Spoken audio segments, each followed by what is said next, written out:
Hi friends, back to my YouTube channel. देखते रहिए आगे। ये भालू मुझे मार डालेगा, मेरी मदद करो। जूनी डर के मारे अपनी आंखों पर हाथ रख लेती है। तभी अचानक विचित्र युवक आसमान से उतरता है और जूनी को गोद में उठाकर हवा में उड़ने लगता है। ये क्या हो रहा है? तुम कौन हो? मुझे नीचे उतारो, मुझे कहाँ ले जा रहे हो? जूनी हिम्मत जुटाकर उस व्यक्ति का चेहरा देखती है। उसके चेहरे का अलौकिक तेज और वो लंबे अनोखे कान देखकर जूनी का डर और हैरानी दोनों बढ़ जाते हैं। तुम्हारी आंखों में ये कैसी चमक है? तुम्हारी ये लंबे कान और ये पंख, तुम इंसान नहीं हो। कौन हो तुम? वो युवक खामोश रहता है और जूनी को एक ऊंची और सुरक्षित चट्टान पर धीरे से उतारता है और बिना एक शब्द बोले अपने विशाल पंख फैलाता है और पल भर में नीले आसमान में ओझल हो जाता है। जूनी बदहवास होकर भागती हुई अपने घर पहुंची। अरे बेटी, क्या बात है? क्या हुआ? तुम ऐसे हाँफ क्यों रही हो जैसे कोई काल पीछे पड़ गया हो? जूनी बिना कुछ कहे सीधे अपने कमरे में दौड़ गई। लगता है जंगल में किसी जंगली जानवर ने इसे डरा दिया। अभी इसे अकेला छोड़ देना ही ठीक है। कुछ वक्त बीतेगा तो खुद ही बता देगी।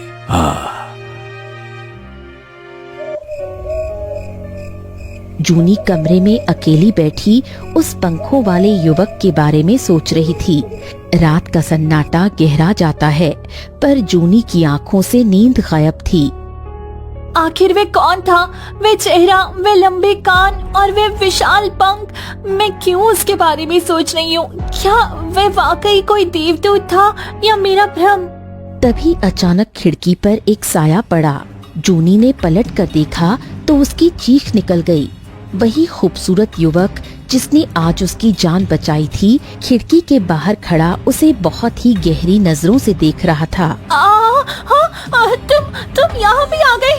क्या चाहते हो मुझसे?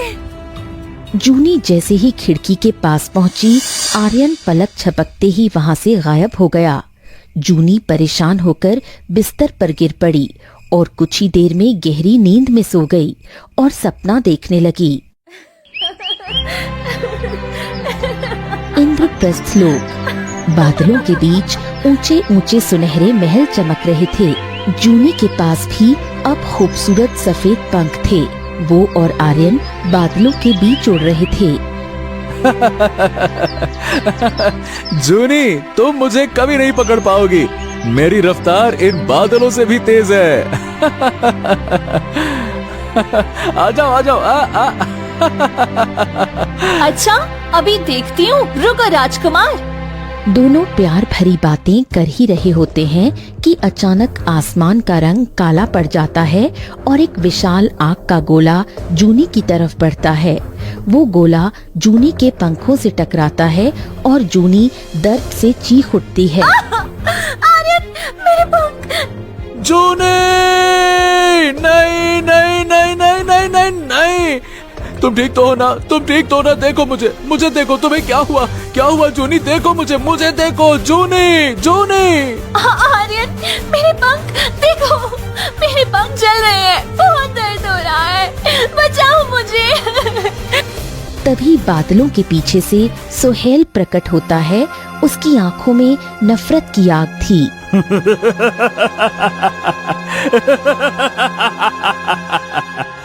अब तुम दोनों को मुझसे कोई नहीं बचा सकता। जूनी की तड़प ही मेरी शक्ति है। अब तो ये जूनी मर कर रहेगी।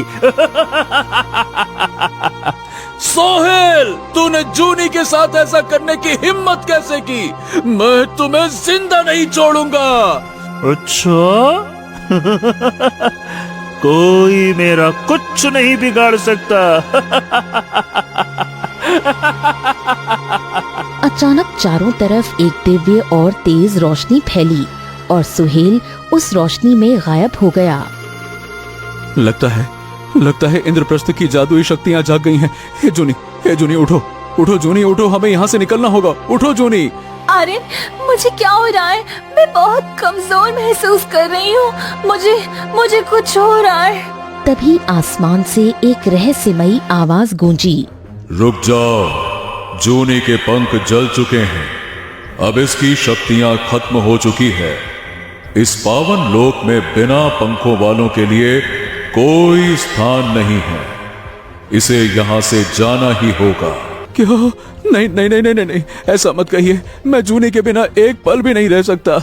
उसे मुझसे दूर मत कीजिए। मैं उसे ठीक कर दूंगा मैं उसे। असंभव, ये इंद्रप्रस्थ का नियम है, जिसकी उड़ान खत्म उसका यहाँ वास खत्म। इसे अभी इसी वक्त विदा होना होगा।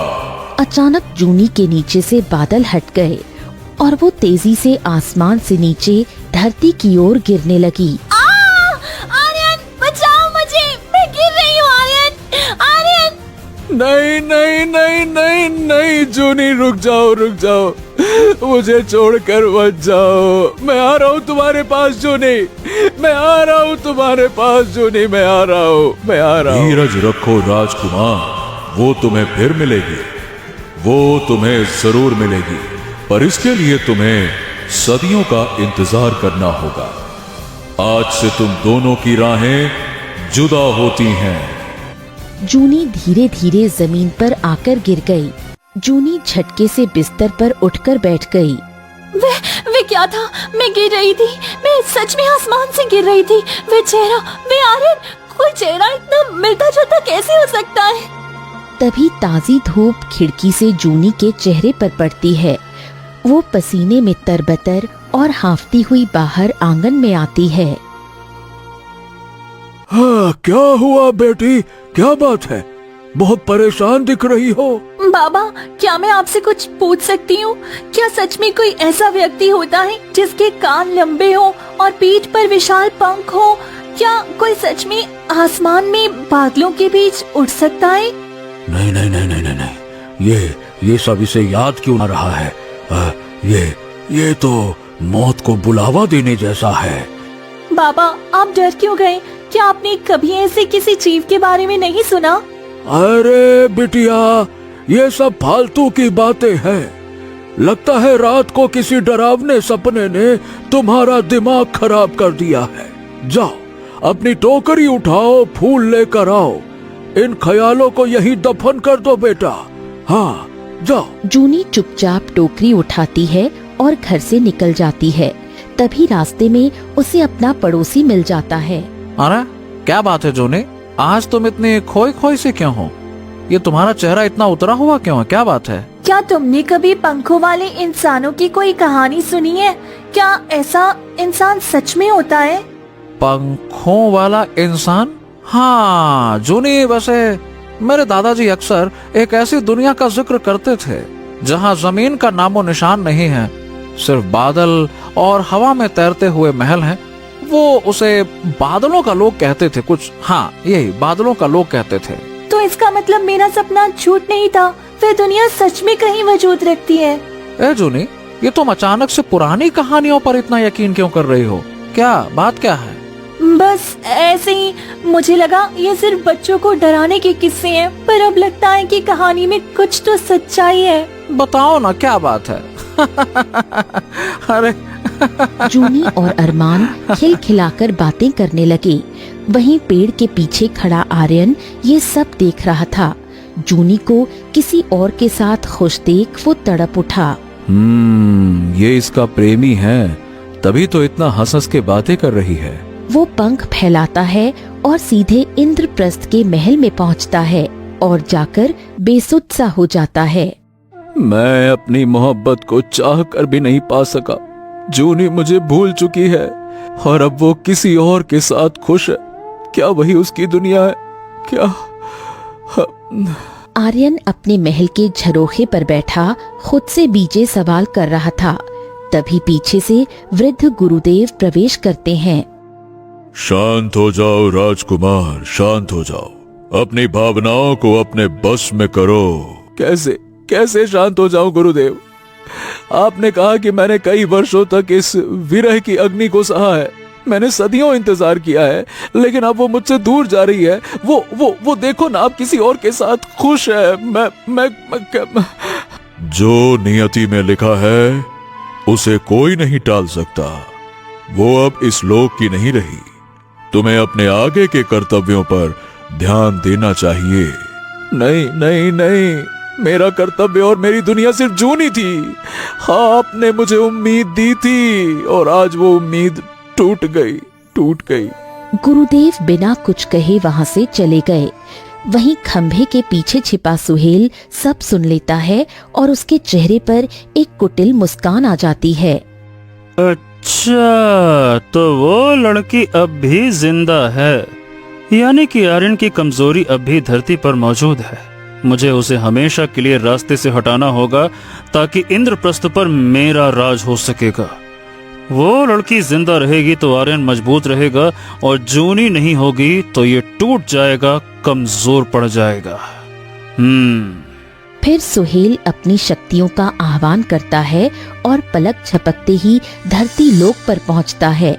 इधर जूनी तालाब के किनारे अपनी टोकरी में फूल भरकर घर की ओर लौट रही है। बाबा जरूर कुछ न कुछ छुपा रहे हैं। उनके पास ऐसी शक्तियां हैं जिससे वे किसी भी लोक का पता लगा सकती हैं। आज तो मैं उनसे सच उगलवा कर ही रहूंगी। आखिर वो दुनिया मेरे सपने में क्यों आई थी कल रात? ऐसा अब से पहले क्यों नहीं हुआ है? जूनी गहरी सोच में डूबी तेजी से घर की तरफ बढ़ रही थी कि अचानक रास्ते के बीचों बीच एक साया आकर खड़ा हो गया। जूनी झटके से रुकी और सामने सुहेल को देखकर उसके हाथ से फूलों की टोकरी छूट गई।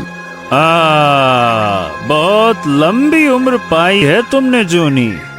क्या तुमने पहचाना मुझे? तुम कौन हो? मेरे रास्ते में क्यों खड़े हो? हट जाओ यहाँ से। ओह, इतनी जल्दी भूल गई? अभी तो खेल शुरू हुआ है। पिछली बार तो तुम्हारे पंख जले थे, इस बार तुम्हारी रूह जलेगी। सुहेल की आंखों में क्रूरता साफ झलक रही थी। जूनी बेबसी से पीछे हटती है, लेकिन सुहेल एक फूंक मारता है। अचानक हवा में आग की लपटें उठने लगती हैं और जूनी एक और आपको ये वीडियो बहुत ही अच्छा लगा होगा। धन्यवाद। मिलते हैं अगले वीडियो में। धन्यवाद।